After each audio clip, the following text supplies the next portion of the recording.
তো কি অবস্থা, কেমন আছেন? আমি ড্রামা সবুজ আর গাইজ আজকে আলোচনা করব 5টি কারণে ডাঙ্কিকে হারিয়ে দিল সালার এই বিষয়টি নিয়ে। যখন ডাঙ্কির সঙ্গে প্রায় একই সময়ে সালারের মুক্তির ঘোষণা আসে তখন অনেকেই শঙ্কা প্রকাশ করেছিলেন যে শাহরুখ খান অভিনীত ডাঙ্কি সিনেমাটি সামনে দাঁড়াতে পারবে না সালার। কিন্তু মুক্তির দৃশ্যপট একেবারে বদলে গেছে। আয়ের বিচারে ডাঙ্কির চেয়ে অনেকটা এগিয়ে আছে সালার। কিন্তু কেন এমনটা হলো? ইন্ডিয়ান এক্সপ্রেস পিক্স ভিলা জানিয়েছে এর 5টি কারণ। 1. বদলে যাওয়া দর্শক। কোভিডের পরবর্তী সময়ে হিন্দি সিনেমা বড় ধরনের ক্ষতির মধ্যে দিয়ে গেছে। দর্শকের চাহিদা আসলে বদলে গিয়েছিল। দর্শক এখন অ্যাকশন দেখতে চায়।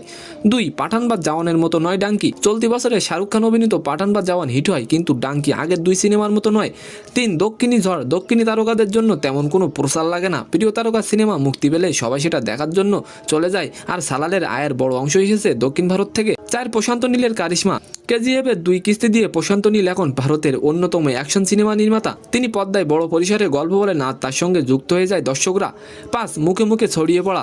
ভারতের সিনেমা ব্যবসা সফল হওয়ার অন্যতম কারণ মুক্তির পরে ছবির কথা মুখে মুখে ছড়িয়ে পড়া, যেটা সালারের ক্ষেত্রে হয়েছে। এছাড়া ভারতের ডাঙ্কি শো বাতিল করে সালারের শো দেখানো হয়েছে। তো আজকের ভিডিওটি কেমন লাগলো অবশ্যই কমেন্ট বক্সে জানাবেন। আর ভিডিওটি যদি ভালো লাগে অবশ্যই একটি লাইক দিয়ে আমাদের চ্যানেলটিকে সাবস্ক্রাইব করে দিবেন। ধন্যবাদ।